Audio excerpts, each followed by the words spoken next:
¿Listo? Entonces vamos a verificar los intervalos biológicos de referencia según los lineamientos de la guía EP28A3C.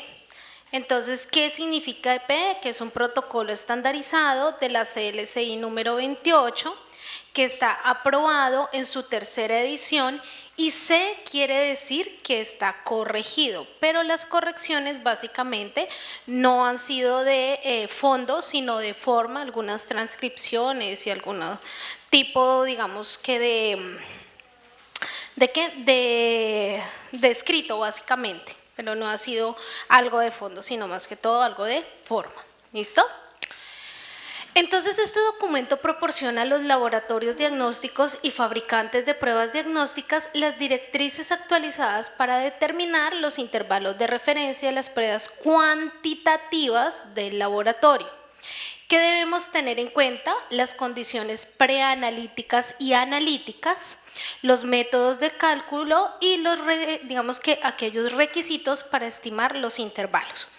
Algo muy importante que ustedes deben tener en cuenta es efectivamente la fase preanalítica, ¿sí? La fase de la toma de la muestra, la fase de la consecución de las, digamos que de los individuos sanos que nos pide la guía que debemos tener, ¿sí? Entonces, esos son aspectos importantes que los vamos a desarrollar a lo largo de la guía. Ahora, esta guía específicamente nos sirve para los fabricantes, para validar, o sea, para establecer los intervalos de referencia, y para los laboratorios, o sea, para nosotros, para que verifiquemos los intervalos de referencia. A manera de ejercicio, yo les traje el día de hoy dos filtros estadísticos que se emplean para establecer intervalos de referencia. ¿Listo? Ese establecimiento de intervalos de referencia se hace con un N de 120 pacientes. En los ejercicios de simulación que les traje solamente los vamos a hacer con 20 o 30 para facilitar el ejercicio. ¿Listo? De una vez para que lo tengamos claro. Ok. ¿Qué nos dice acá? Bueno, que básicamente yo puedo hacer una verificación de métodos o que yo puedo hacer una validación, que esa validación la viene dada por el fabricante y que nosotros hacemos básicamente es una verificación de ese intervalo.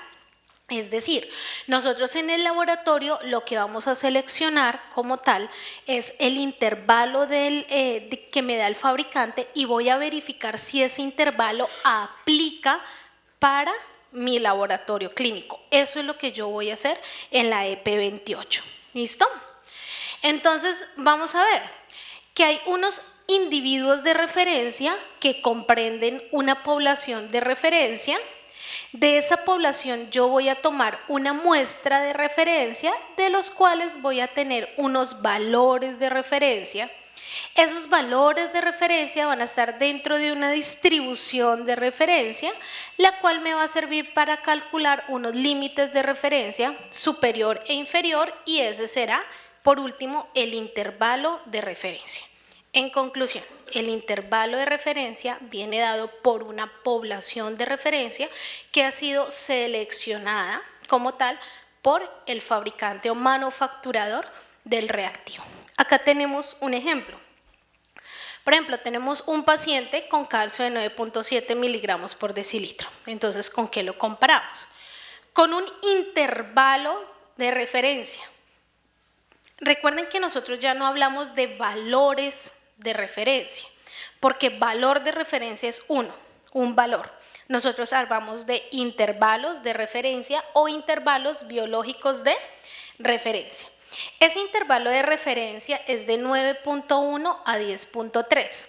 Por lo tanto, tiene dos límites, un límite inferior que es de 9.1 y un límite superior de referencia que es de 10.3. La distribución se ha obtenido de una distribución gaussiana y los valores de referencia vienen obtenidos de una muestra de individuos sanos de referencia. ¿Listo? Básicamente lo que nosotros, digamos que lo que la guía propone es que podemos, o que digamos que su alcance va dado a determinar o establecer un intervalo de referencia, a transferir un intervalo de referencia o a validar un intervalo de referencia. ¿Listo? Básicamente lo que nosotros hacemos es una transferencia de ese intervalo de referencia o una verificación de ese intervalo de referencia. Básicamente para obtener esos valores de referencia y establecer los intervalos de referencia. ¿Qué pasa si yo quiero establecer un intervalo de referencia en mi laboratorio? O sea, que no tengo intervalos de referencia. ¿O qué procedimiento hizo el fabricante para establecer los intervalos de referencia? Entonces, para ese establecimiento yo puedo partir de que tengo un método nuevo. Puedo tener estudios multicéntricos o analitos anteriormente medidos. Básicamente, este es el procedimiento que se debe realizar para cuando yo tengo un nuevo método. Por ejemplo, si tengo un nuevo método en el laboratorio que no tiene intervalos de referencia, o básicamente lo que ha empleado el fabricante o manufacturador para establecer los intervalos de referencia. Muchos de estos pasos que van a ver ustedes acá se hacen en la verificación. Muchos de esos se hacen en la verificación. Primero, se listan las interferencias y variabilidad biológica de la literatura científica. Segundo, se establecen los requisitos de selección o exclusión y criterios de partición. Esto se debe hacer en la verificación de métodos. ¿Qué quiere decir esto? Vamos a ver cuáles son los criterios de exclusión o inclusión que inclusive vienen en la guía, en la EP28, pero yo puedo tener algunos propios también de mi laboratorio. Segundo, ¿cuáles son los criterios de partición o yo cómo hago la partición de la población? Si el fabricante en su inserto me dice que el intervalo de referencia de creatinina en hombres es de 0,5 a 1,2 y en mujeres de 0,4 a 0,8, por ejemplo, quiere decir que yo debo verificar el intervalo de referencia en hombres y en mujeres. Si el intervalo de referencia me habla de niños pediátricos, ¿cierto? O sea, pediátricos, adolescentes, mujeres adultas y hombres adultos, pues mis criterios de partición tendrán que ser los niños, los adolescentes, las mujeres y los hombres, ¿sí? Esos son los, y de esa misma manera tengo que hacerlo con todos. Aquellos que tienen solamente un intervalo, por ejemplo, la T3, que para todos hombres y mujeres es lo mismo, pues solamente en la población que yo voy a tener la mezcla de hombres y mujeres de diferente edad. ¿Listo? Tipo beta-HCG. Entonces, en la beta-HCG básicamente uno utiliza es como un punto de corte, uno dice como que 5 hacia abajo no está embarazada, de 5 hacia arriba ya podemos decir que es positivo o que puede tener un embarazo. En el caso de la beta no es necesario que yo verifique el intervalo biológico de referencia de esa prueba, porque en realidad lo que es el uso específico del test va más hacia el límite de cuantificación. ¿Sí? ¿Por qué? Porque tampoco nos podemos poner a decir, y entonces si tiene 25 a 50, fase folicular, porque ¿dónde las consigo las mujeres como con esas fases? ¿En qué momento lo voy a hacer? ¿Cierto? Entonces en la beta aplica más que todo un límite de cuantificación, igual que en la TSH. ¿Sí? Esto para dejar claro que no todos yo les voy a poner intervalos biológicos de referencia. Glucosa, sí, colesterol, triglicéridos, CKMB no, por ejemplo. Porque la CK o la CKMB ya me dice, a partir de 25 es positiva, a partir de 16 es positiva. No hay un intervalo como tal. Yo no puedo decir que, o sea, yo puedo establecer el intervalo diciendo que empieza desde 0, pero realmente no es ahí propicio verificar intervalos, sino límites de cuantificación, que será en otro taller. ¿Listo? Entonces, hoy nos vamos a centrar en los intervalos biológicos de referencia. ¿Se debe diligenciar un consentimiento del individuo? Sí. Por acá hay una persona que ya hemos hecho este este protocolo, por aquí adelante ya lo hemos hecho con bioquímica, lo hicimos con Platinum y en el hospital 2 de mayo, sí señora, en el hospital 2 de mayo. Entonces ellos muy juiciosos hicieron también la firma de todos sus consentimientos informados. En el caso de ellos tomaron pacientes y es una muy buena opción, y de pronto contando un poco de su experiencia, me tomo ese atrevimiento. Muy juiciosos ellos hicieron el trabajo con los pacientes que son, bueno, con los donantes de sangre. Básicamente ellos tuvieron en cuenta otros criterios. Vamos a ver que en el material que se les entregó hay unas encuestas que se le aplican a estos donantes, ¿cierto? En el caso de nosotros a los individuos que queremos que puedan entrar al estudio, pero ellos también recuerden que al donante se le hace una entrevista, al donante se le mide la hemoglobina, otros le miden hematocrito, inclusive otros le toman cuadro hemático a los donantes, pasan por una revisión médica, los pesan, los miden, ¿sí? Entonces todo eso hace más robusto y más rico el estudio porque al final usted puede decir si el individuo es o no es sano. Y ahorita que hagamos el estudio entre nosotros acá de verificar la encuesta, vamos a decir si tal vez podemos o no participar en el estudio, ¿sí? ¿Qué es importante? Que todos los pacientes, perdón, todos los individuos sanos que nosotros vamos a conseguir para el estudio firmen el consentimiento informado y sepan que van a participar en ese estudio, ¿sí? Hay algunos otros, digamos que algunos otros protocolos que podemos utilizar empleando la data del laboratorio. Ahí sí no necesitaríamos pues los consentimientos porque básicamente va a ser un estudio estadístico. Pero en este caso sí porque vamos a emplear o digamos que el uso previsto que estamos haciendo de emplear los individuos sanos es un estudio de intervalos de referencia. Entonces siempre deben diligenciar el consentimiento informado. Se deben clasificar los individuos de referencia con base a los resultados del cuestionario y otros exámenes de salud. Entonces, básicamente yo ahí voy a decir si sí pueden hacer parte del estudio o no pueden hacer parte del estudio. Por eso cuando nosotros vamos a verificar intervalos, la guía a nosotros nos pide 20 individuos sanos. Yo les sugiero que hagan 50 encuestas para que mínimo les salgan los 20, ¿sí? Porque muchos por su condición clínica y demás no pueden hacer parte del estudio, ¿listo? Entonces más o menos unas 50 o 60 encuestas.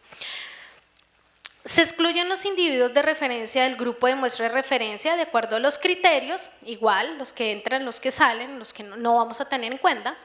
Se determina el número de individuos de referencia, en este caso porque es un nuevo método, nosotros ya sabemos que para verificar son 20. Se preparan las personas para la toma de la muestra. Muchos lo hacen al contrario y vamos a ver que también hay un procedimiento así, que primero hacen la encuesta, después toman las muestras. Otros toman las muestras al mismo tiempo en la encuesta sin saber si hacen o no presentes. Entonces, igual, toman la muestra, se manipula esa muestra de acuerdo pues, a las prácticas que tenga cada laboratorio.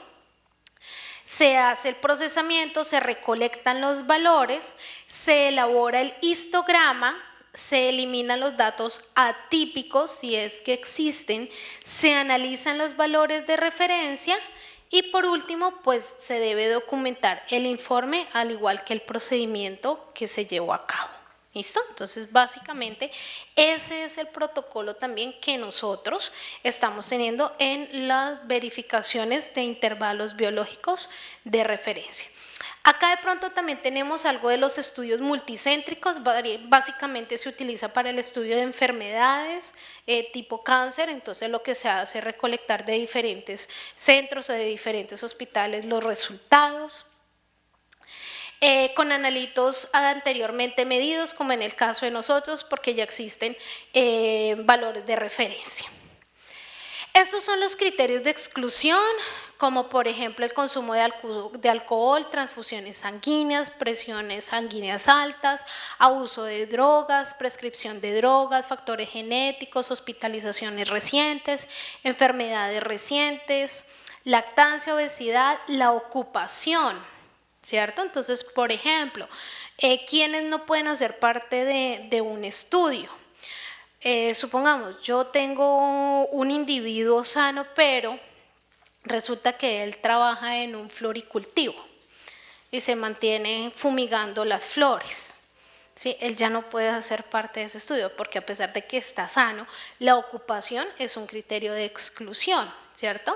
Los anticonceptivos orales, el embarazo, la cirugía, el consumo de tabaco y los abusos de vitaminas. Ahora que están muy de moda tomar muchas cosas, inyectarse muchas cosas, también es esto. ¿Listo?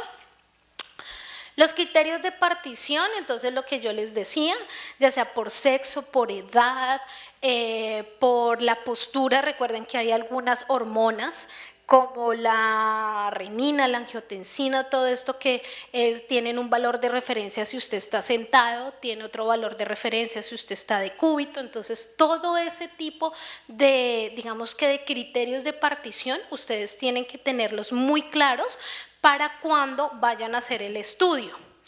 Quiere decir que todo esto que yo les he dicho hace parte de la planificación de una verificación de intervalos de referencia, ¿sí? ¿Qué tienen que planificar? Si van a tomar las muestras de los pacientes o de los individuos sanos, ¿de dónde se van a conseguir los individuos sanos? Si en una semana, 2 semanas o 3 semanas van a poder obtener todos los 20 datos, ¿sí? ¿Cuáles son los criterios de exclusión? ¿Cuáles son los criterios de participación? Imprimir las encuestas, ¿quién va a tabular las encuestas? Todo eso hace parte de la planificación de este tipo de verificaciones. ¿Listo? El cuestionario debe permitir aplicar los criterios de exclusión y partición, debe ser simple, no intimidar. Y lo que les digo, lo ideal sería que nosotros pudiéramos tomar la presión arterial, el peso, la talla y entrevistar a ese individuo. ¿Listo? La información es confidencial, notificar cuando se obtienen resultados patológicos, ¿sí? Partimos del hecho que el individuo es un individuo sano, pero tal vez uno cuando va tan sano al médico al final le toman exámenes y no está tan sano, ¿cierto? Puede suceder. En ese sentido, si nosotros vamos a verificar un intervalo de referencia y vemos un dato patológico en el paciente, porque ya pasó de ser individuo sano a ser paciente, en ese momento tenemos que avisarle. ¿Listo? En ese momento es nuestra obligación avisarle. Ya igual no va a ser parte del estudio, pero nosotros debemos avisar para que él pueda consultar al médico. Se pueden utilizar cuestionarios anónimos, pero siempre debe ir firmado. ¿Listo? Entonces, ustedes van a encontrar, quiero que lo revisen un momentito, entre los talleres que entregaron, está la encuesta, ¿sí? Ustedes van a verla después de eso. O sea, no sé si acá la alcanzan a ver, es esta, va a estar la encuesta. Nos vamos a tomar 5 minutos para que ustedes revisen esa encuesta y vean cuáles son los criterios. Esa es la encuesta que viene dada ya por la guía, ¿sí? Esa es una encuesta que viene dada por la guía, es una encuesta propuesta. No quiere decir que ustedes la van a aplicar al pie de la letra, pueden inclusive colocarle más campos, ¿listo? Pero sí o sí, el cuestionario debe permitirme que haga preguntas simples que me permitan establecer, más que establecer, digamos que verificar o aplicar, sería la palabra aplicar, los criterios de exclusión y los criterios de partición. Si ya sé que un criterio de exclusión es el tabaquismo, pues deberá ir una pregunta de tabaquismo. Si ya sé que un criterio de exclusión es el anticonceptivo oral, pues ya tendré que colocar el anticonceptivo oral. Las tablas que ustedes vieron de los criterios de exclusión y partición también están en la guía, ¿listo? Y en las memorias que yo les dejo, pues ahí van a encontrar esas tablas, ¿listo? Entonces 5 minutos, que ya nos quedan como 3, para verificar la encuesta. ¿Listo? Entonces, esa es la encuesta que básicamente viene propuesta por la guía para que puedan aplicar a los pacientes, a los individuos sanos, perdón. Recuerden que como la sugerencia, podemos acompañar de la medición de la presión arterial, el peso, la talla y una entrevista. Para la selección de individuos de referencia, básicamente la guía nos propone que hay técnicas de muestreo directas, pero hay otras técnicas de muestreo que son indirectas. ¿Listo? Las directas están divididas en dos, en unos muestreos a priori y otros muestreos posteriori. Básicamente en los a priori lo que yo hago es aplico la encuesta, los criterios de exclusión, de partición y tomo la muestra. Los a posteriori es, y se recolecta la muestra. En el a posteriori se aplican los criterios de participación y de exclusión, pero después de la toma de la muestra. ¿Sí me hago entender? A priori primero aplico la encuesta y tomo la muestra. A posteriori primero tomo la muestra y después aplico la encuesta. ¿Listo? Hay otras técnicas de muestreo indirecta donde básicamente se emplean los datos contenidos en los sistemas LIS de la institución. Muchas veces se utiliza esto cuando es muy difícil de recolectar las muestras, por ejemplo en pacientes pediátricos. Generalmente es donde más tenemos inconvenientes porque pues muy difícilmente los papitos y las mamitas van a permitir que los niños pues participen en estos estudios, entonces es muy difícil. Es muy económico, sencillo, ¿cierto? Porque pues básicamente no tengo que invertir en el papel de la encuesta, en entrevista, en tubos para tomar nuevas muestras, sino que básicamente hago una estimación aproximada utilizando las bases de datos. Se basan en suposiciones, porque yo supongo que como está dentro del intervalo de referencia del fabricante, el individuo es sano, es normal, ¿cierto? Y vamos a mirar que aparte de eso, la guía me habla de algunas condiciones preanalíticas y analíticas. ¿Qué consideraciones preanalíticas me habla la guía? Que debe haber una preparación preanalítica, la recolección de la muestra, el procesamiento analítico y ya en la variable analítica como tal el método. Todo esto debe monitorizarse y definirse correctamente, porque si no, nosotros vamos a tener resultados que van a ser errados y que al final vamos a decir que no está dentro del intervalo cuando realmente sí estaba. Por ejemplo, tener sesgos positivos o sesgos negativos en la prueba. ¿Sí? Puede ser que algunos individuos, así estén dentro del intervalo de referencia, empiecen a salirse porque estoy con un sesgo negativo, estoy informando muy por debajo, tan debajo que los estoy clasificando fuera del intervalo, o con un sesgo positivo tan positivo que yo lo saqué del intervalo. ¿Listo? Entonces, esto toca tenerlo presente. Estos son algunos de los factores preanalíticos a considerar. Tenemos la preparación del individuo de referencia, la dieta, el ayuno, la abstinencia de agentes farmacológicos, consumo de drogas, tiempo de muestreo en relación con los ritmos, por ejemplo, circadianos, la actividad física, el periodo de descanso antes de la recolección de la muestra y el estrés. Para la toma de la muestra, ¿qué factores preanalíticos debemos considerar? Las condiciones ambientales durante la recolección, el tiempo, la postura, lo que les decía inicialmente, el tipo de muestra, el sitio de toma, el flujo de sangre, los equipos, la técnica y el tiempo del torniquete. En la manipulación de la muestra, el transporte, la coagulación, separación suero-plasma, almacenamiento, preparación para el análisis y el tipo de la muestra. ¿Listo? Entonces vamos a ver que en esas características del método analítico los intervalos de referencia pueden verse afectados por la variabilidad intraindividual, interindividual y básicamente por la fase analítica o por toda esa medición analítica, lo que yo les decía, que podamos tener sesgos, ya sean sesgos asociados al lote del reactivo, al lote del calibrador o una amplia imprecisión debida al operario. ¿Listo? En este momento, entonces, vamos a solucionar dos talleres, que ya se los voy a poner en pantalla, de la EP28.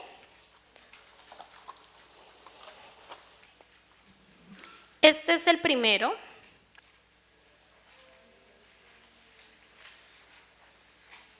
Listo, vamos a desarrollar el primero que tiene 5 punticos. y el segundo que también tiene otros 5 puntos. Estos que están antes de la encuesta. ¿Listo? Si en algún momento no hemos visto algún concepto, cuando hagamos la retroalimentación del taller, lo revisamos. Les voy a dejar en pantalla un poco esta diapositiva que la van a necesitar.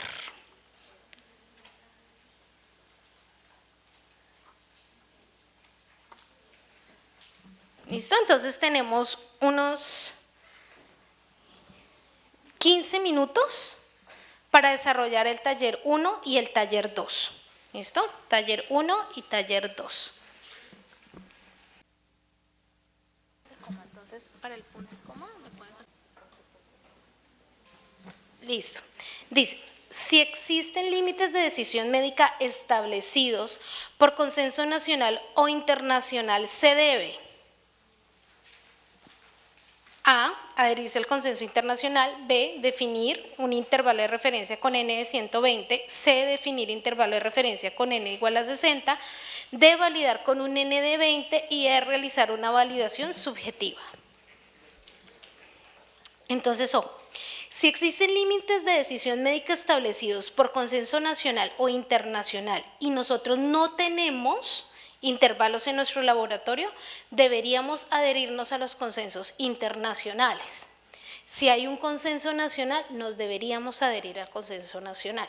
Esto en caso de que no tengamos intervalos de referencia establecidos por fabricante. ¿Sí? Entonces nos adherimos a los consensos nacionales. Si no hay consensos nacionales, a los consensos internacionales. ¿Listo? El número adecuado de personas seleccionadas para representar a la población de referencia corresponde a la definición de, muy bien, grupo de muestra de referencia, muy bien. El proceso por el cual se adapta un intervalo de referencia previamente establecido a un nuevo método de análisis se conoce como transferencia, muy bien. 4. Enumere de manera lógica el protocolo para obtener los valores de referencia para un nuevo analito o método. Entonces, ¿cómo es ese orden? 4, muy bien. 5, muy bien. 8, muy bien. Muy bien, 9. 2, muy bien. 10, muy bien. 11, muy bien. 12, muy bien. 1, muy bien. 13, muy bien. 3, muy bien. 6, muy bien. 7, muy bien. ¿Listo? Acá, desde en adelante. Entonces el orden sería 4, 5, 8, 9, 2, 10, 11, 12, 1, 13, 3, 6, 7. Muy bien.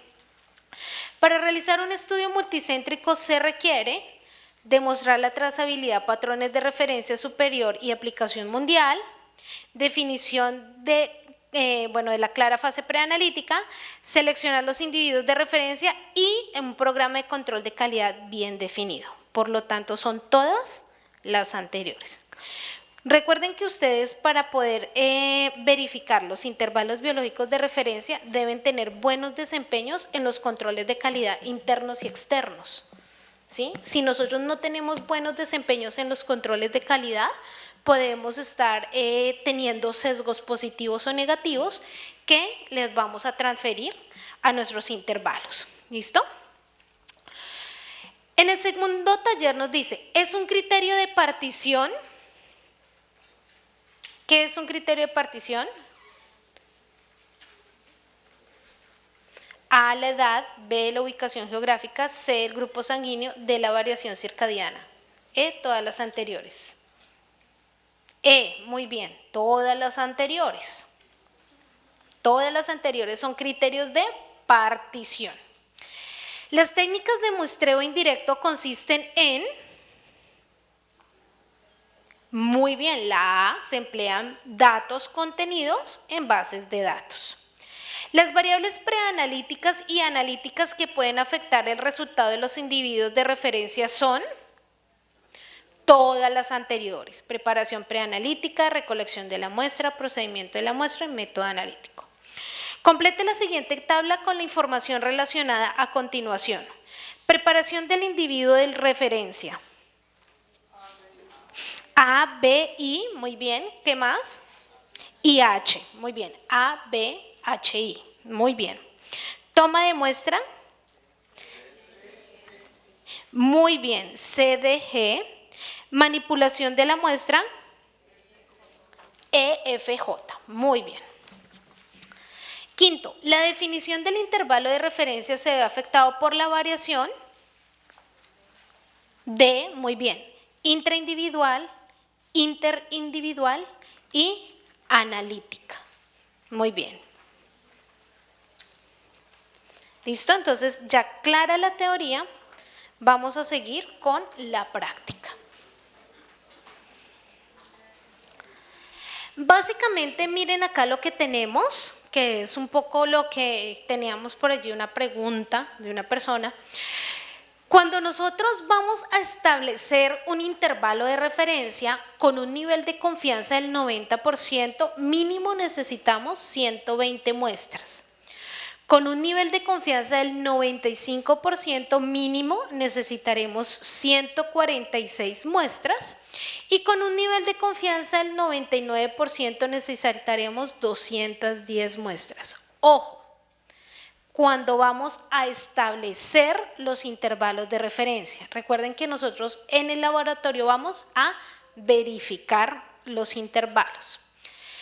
Entonces, vamos a aplicar dos filtros estadísticos para cuando vayamos a establecer un intervalo de referencia, ¿sí? Si, por ejemplo, nosotros vamos a establecer el intervalo en nuestro laboratorio, tenemos que aplicar estos filtros estadísticos. Si el fabricante ya en su momento los hizo, él también ya los aplicó. ¿Listo? Entonces, digamos que para el manejo de los datos vamos a hacerlo con pocos datos, pero ustedes ya saben que según el nivel de confianza debemos utilizar 120, 146 o 210 muestras. Los filtros estadísticos que vamos a ver hoy son dos: el filtro de Dickson y el de Tukey. ¿Listo? Estos filtros estadísticos también pueden ser empleados para eliminar datos atípicos, por ejemplo, de su control interno cuando van a fijar la media. ¿Sí? Cumplen el mismo, digamos que la misma finalidad que cumple GRAPS de la EP15, ¿recuerdan? GRAPS de EP15, exactamente. Lo mismo hace el filtro de Dickson y la estadística de Tukey. Básicamente, el filtro de Dickson lo que me dice es que yo tengo un conjunto de datos y que esos datos deben ser organizados de mayor a menor. ¿Listo? Entonces, en sus laptops, vamos a ir solucionando el filtro, hay un Excel que dice filtro de Dickson. ¿Listo? Hay un Excel que dice filtro de Dickson. Y en los talleres que les fueron entregados, hay un taller número 3 que dice realice el filtro de Dickson. ¿Listo? Que está después de la encuesta.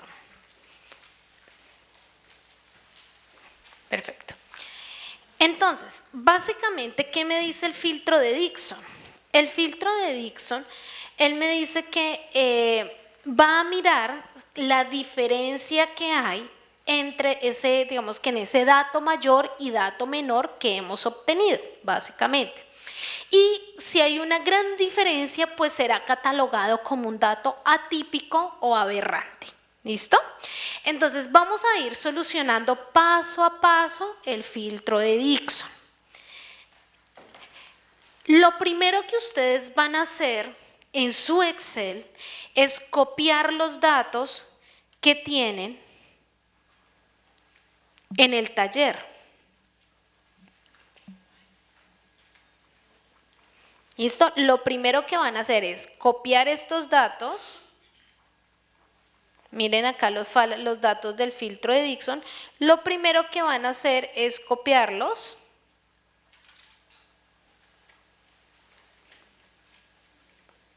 Acá en la plantilla. Entonces, por favor, copian los datos y los ponen en la plantilla. Los datos del filtro de Dixon. Recuerden que este filtro, ¿por qué lo estamos haciendo? Porque recuerden que este es el filtro que se hace cuando nosotros obtenemos o queremos establecer básicamente un intervalo de referencia.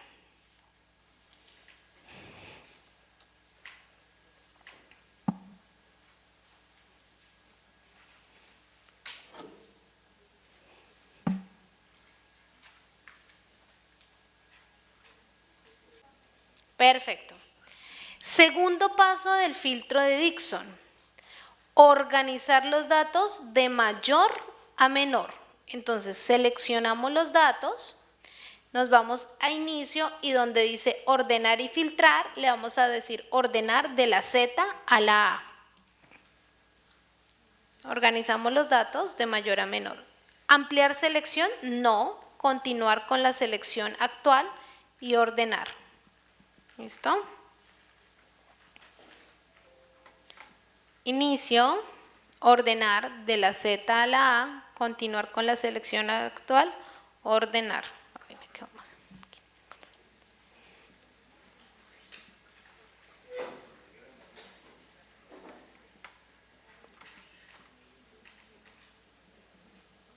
Muy bien. ¿Listo? ¿Vamos todos hasta ahí? ¿Ya organizamos de mayor a menor? Perfecto. El filtro de Dixon me dice que nosotros debemos nombrar, voy a borrar acá un poco, acá nos dice que tenemos que nombrar unas celdas. ¿Listo? Entonces, el primer valor se denominará XN. El primer valor se denominará XN. ¿Listo? Es como decir, lo voy a llamar Pedro, Juan, María y Carolina, básicamente, es ponerle nombre. El mayor valor le vamos a colocar el nombre de XN. El que le sigue, ojo, en posición, no en concentración, en posición se llamará XN menos 1. ¿Listo? Y miren acá tienen las casillas, XN y XN menos 1. ¿XN quién es? 4.19, muy bien. Y XN menos 1 será 4.07, muy bien. Vamos a hacer el mismo ejercicio de abajo hacia arriba, sino que abajo se va a llamar X1, el menor valor, y el que le sigue en concentración se llamará X2.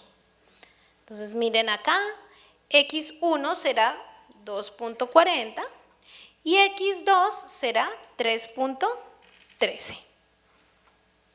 ¿Listo? ¿Todos vamos hasta ahí? ¿Alguien no va hasta ahí? ¿Todos vamos bien? ¿Listo? Ok. XN es el mayor valor, el que le sigue es XN menos 1, que es 4.07, X1 es 2.40 y X2 3.13. ¿Listo?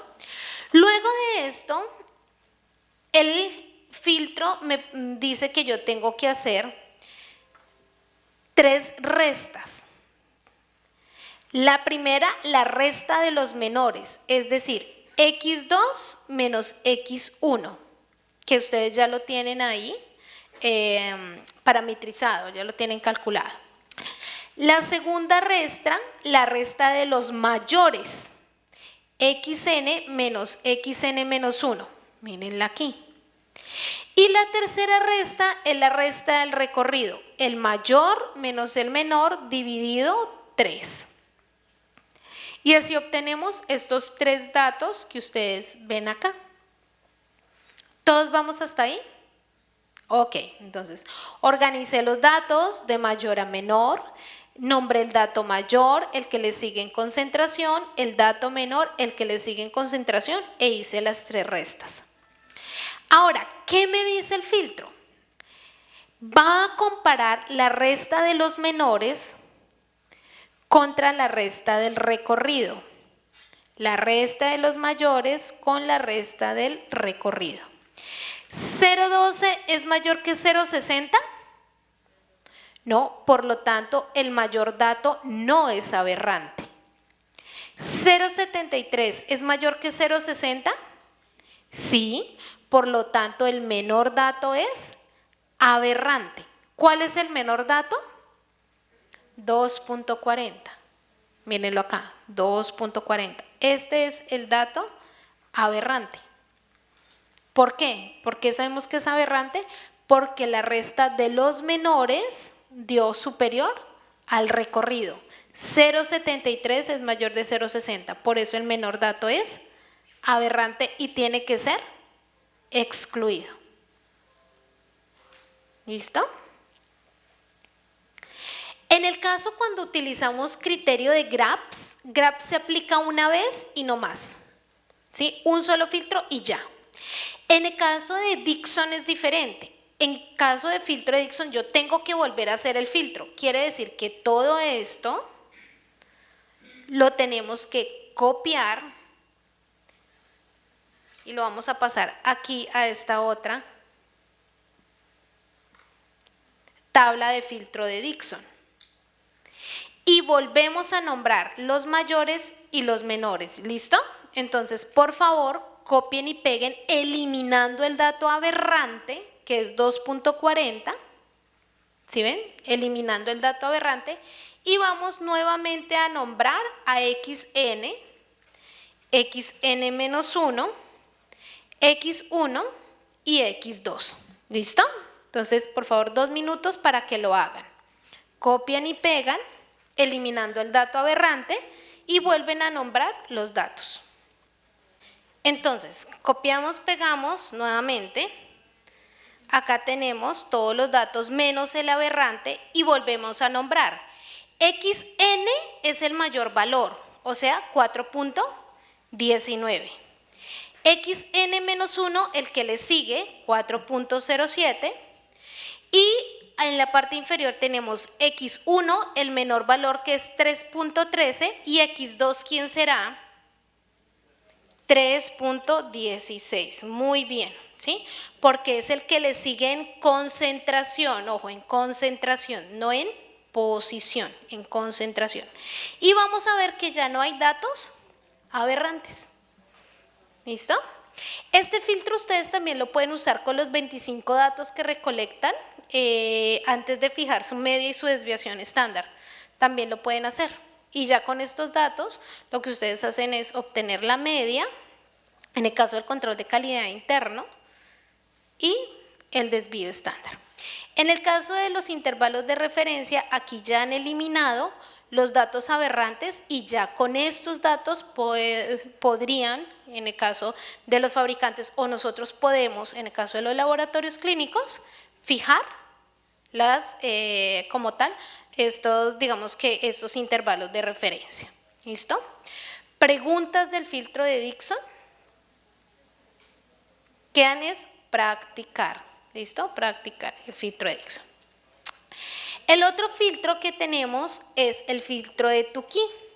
Aquí está, en ese mismo taller está el filtro de Tukey. Van a abrir donde dice Tukey blanco. ¿Listo? Van a abrir donde dice Tukey blanco. Básicamente, para la eliminación de datos atípicos según Tukey, para el establecimiento de esos valores de referencia, esos intervalos de referencia, Tukey utiliza los cuartiles inferior y superior. Va a utilizar 2 cuartiles, que es al 25 y el 75. ¿Listo? Entonces, esos son los cuartiles que va a utilizar él. Vamos a ver un poco acá. Se dañó. Sigamos acá. De 25 y 75. El primer cuartil, si ustedes ven acá en la tabla que tienen, ¿cierto? Entonces vamos a tener el cuartil 1, que es el 25% de los datos, y el cuartil 3, que es el 75% de los datos. Entonces, básicamente, y en este momento lo que vamos a hacer para la interpretación del filtro es, primero van a tipear o van a colocar los datos o los valores obtenidos que tenemos en el taller, que son estos datos, ¿sí? Estos datos. ¿Listo? Si ustedes se dan cuenta, los datos están ya organizados de menor a mayor. En Dixon organizábamos de mayor a menor. En Tukey organizamos de menor a mayor. ¿Listo? La población básicamente se va a dividir en cuartiles, es decir, en 4 cuartiles. En 4 cuartiles. ¿Listo? Entonces, por favor, copien los datos. Un minutico para que copien los datos. Siempre la población en Tukey se va a dividir en 4 cuartiles. Lo primero, el primer cuartil que responderá al 25% de la población, el segundo al 50%, el tercero al 75% y el último al 100%. ¿Listo? ¿Cómo calculo yo el cuartil y dónde queda el primer cuartil? ¿En qué dato básicamente queda el primer cuartil? Entonces ustedes van a tener aquí la fórmula para calcular el cuartil, ¿cierto? Entonces dice que el Q1 será igual a N por el 25%. Mi N es de 20 por el 25%, es decir que el Q1 estaría en el dato número 5. Entonces contamos 1, 2, 3, 4, 5. Quiere decir que el valor máximo por cuartil aquí sería 81. Que es 100%. ¿Listo? Acá quitamos. Ay, ya se quedaron dormidos. Así estoy de... ¿Listo? 81. Listo. En el cuartil 2 lo mismo, sería 82, en el cuartil 3 sería 83 y en el cuartil 4 sería igual 83. ¿Listo? En la parte superior, miren que acá me están diciendo que el cuartil 1 es 81 y mi cuartil 3 es 83. Entonces, yo acá lo que hago es verificar que efectivamente mi cuartil 1 es 81 y mi cuartil 3 es 83. ¿Qué me dice Tukey? Perfecto, usted ya tiene sus cuartiles, por favor calcule el límite inferior y superior. Límite inferior, el Q1 menos 81, el límite superior Q3 más 81, perdón, menos 1.5, el límite superior Q3 más 1.5. Mírenlos acá, 81 menos 1.5, límite superior 83 más 1.5. Básicamente, el dato que se encuentre por fuera, igual que en graphs, que se encuentre por fuera de estos límites será el dato aberrante. ¿Hay algún dato que se salga de estos límites? No, ¿cierto? ¿Qué quiere decir? Que no hay ningún dato aberrante. Quiere decir que yo con estos datos puedo establecer mis intervalos biológicos de referencia. Recuerden que esto es a manera de ejercicio, porque realmente yo para establecerlos necesitaría para un nivel de confianza del 90%, 120 muestras, del 95, 146 o del 99, 210 muestras. ¿Listo? ¿Preguntas hasta aquí? ¿Dudas, inquietudes? Recuerden que siempre máximo es el 10% de los datos. Máximo en cualquier filtro estadístico el 10% de la población. Es lo máximo que ustedes siempre van a poder eliminar. ¿Listo? Muy bien. Básicamente nosotros para el laboratorio clínico vamos a utilizar para verificar los intervalos de referencia la prueba estadística con un N igual a 20. Esto es lo que ya nosotros hacemos en el laboratorio con los métodos que ya vienen validados por fabricante, ¿sí? Con los métodos que ya tienen intervalo de referencia. En nuestro caso nosotros básicamente los vamos a verificar, ¿listo? A verificar. Los dos filtros que acabamos de hacer es cuando yo voy a establecer. los intervalos. Aquí yo los voy a verificar. Básicamente, para yo verificar los intervalos biológicos de referencia, en el caso del laboratorio yo voy a utilizar 20 individuos sanos. Por eso acá dice una estadística N igual a 20. ¿Listo? Entonces vamos a seleccionar 20 individuos sanos. Y el valor propuesto, por ejemplo, es de creatinina de 0.4 a 1.2 miligramos por decilitro. ¿Listo? Medimos mesurando en cada uno de los individuos para al final tener 20 valores de referencia.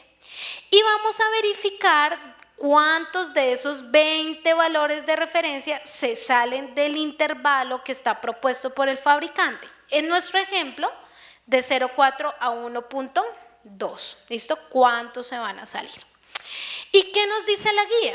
Nos dicen, mire, máximo usted puede tener 2 o menor de 2, que quiere decir el 10% de la población fuera del intervalo propuesto por el fabricante. Si fuese así, el intervalo propuesto sería verificado.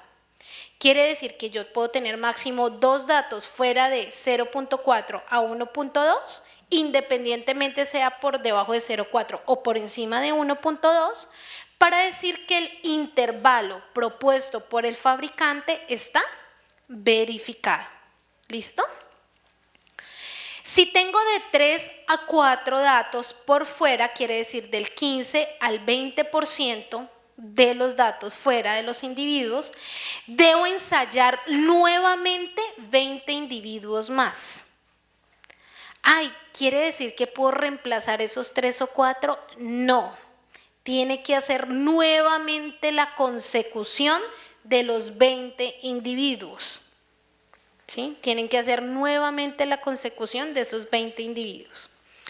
Si se salen más del 5, digamos que individuos sanos, es decir, el 25%, debemos establecer el intervalo de referencia.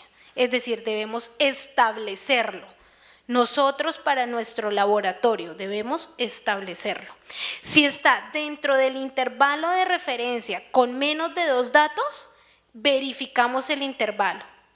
Si se sale de 3 a 5 datos, volvemos a hacer el estudio.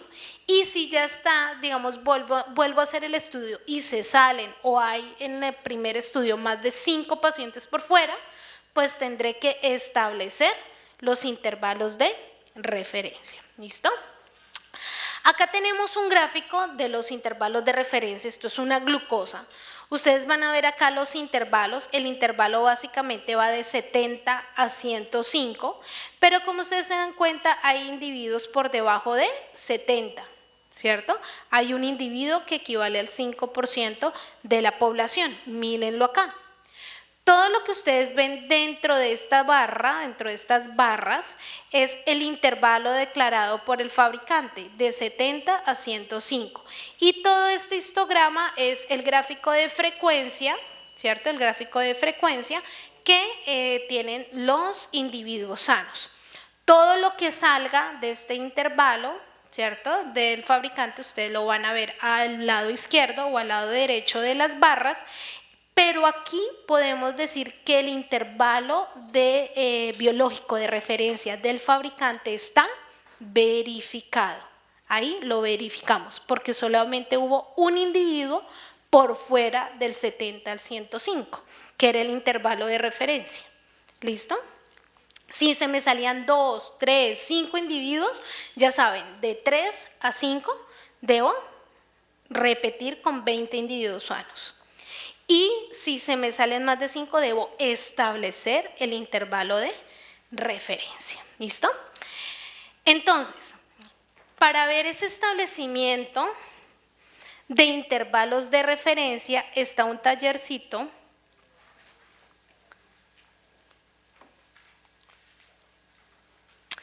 que dice, ¿listo? ¿Qué es este que ustedes ven acá? Este que ustedes ven acá. ¿Listo? Entonces, rápidamente, porque se nos está agotando el tiempo, rápidamente, Ustedes me van a decir si tenemos dos mensurandos, si en el primero, que es una TSH, alguno está por fuera, igual en la T3 libre. Ahora, aparte de eso, me van a decir si el intervalo ha sido verificado o no ha sido verificado. ¿Listo? Entonces, mírenlo, acá están también en el tablero.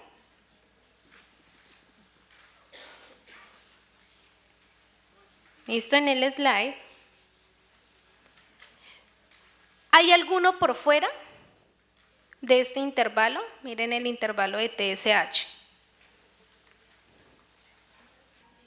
Sí, ¿cierto? Hay uno por fuera. ¿El intervalo fue o no fue verificado? ¿Sí es verificado o no es verificado? ¿Esa verificación pasa o no pasa? Muy bien, sí pasa, porque solamente hubo un dato fuera del intervalo. ¿Listo? Entonces, esa verificación del intervalo de referencia dado por el fabricante ha sido verificada. Esa es la conclusión de la verificación del método. En el caso de la EP28, intervalo biológico de referencia del fabricante verificado. Y en la T3 libre, ¿hay alguno por fuera?